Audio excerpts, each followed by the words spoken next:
everyone, and thank you for joining us for another video. If you haven't already, please like, comment, and subscribe to our channel.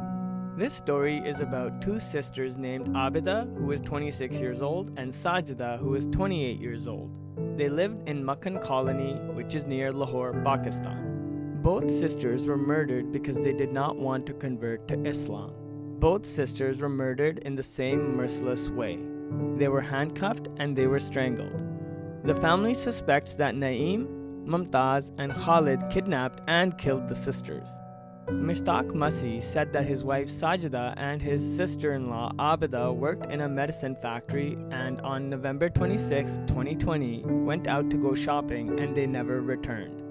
When the two sisters never returned from shopping, their family went to the local police station and registered a complaint of abduction, as both sisters had told their family that they were often sexually harassed and had even been asked to convert to Islam by their co-workers Muhammad Naeem and Mumtaz Khan. Naeem and Mumtaz were arrested by the police, but Khalid escaped. Subsequently, both were released on bail, and now they and their families have disappeared, and the police are unable to locate the two men and their families. The sisters had told their co-workers that they were married and that they were Christians, meaning they did not want to convert, but the sexual harassment and the pressure to convert continued. Just so people in the West understand, in Pakistan, Christians do not have any rights.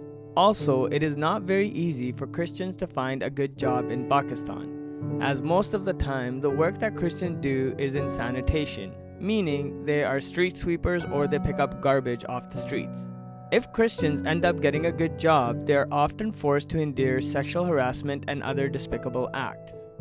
The sisters had told their family that they were going to go speak to their supervisor, Naeem Muhammad, to see if he could give them an advance on their salary as they needed the money for shopping. When Naeem was in police custody, he did state that the two sisters came and that he gave them 10,000 rupees in advance. This is roughly $100 US. Naeem said that he gave them the money and the sisters left, and he has no idea where they went.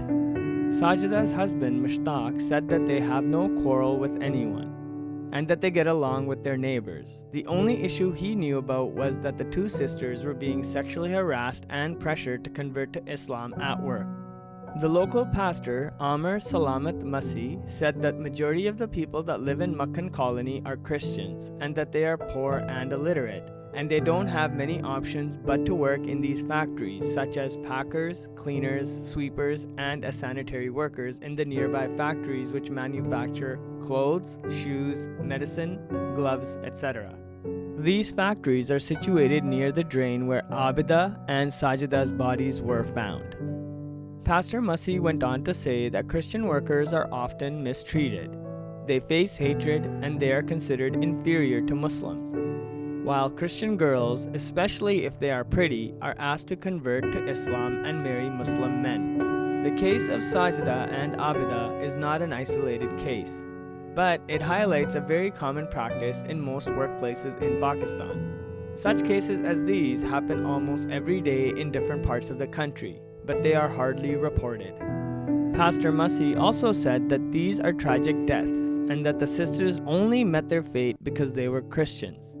Nasser Saeed, director of CLAAS UK, said, although the Chief Minister Usman Buzdar has sought an investigation report from the Inspector General Police, he does not have much hope that the family will ever get justice, as getting justice in Pakistan is very expensive and a lengthy process, and the poor cannot afford it.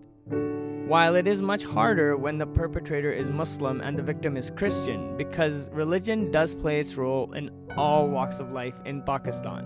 He also added, the killing of Abida and Sajida in such a merciless way is not an isolated case, but the killing, rape, and forced conversion of Christian girls has become an everyday matter, and the government has denied this, and therefore it is doing nothing to stop the ongoing persecution of Christians in Pakistan.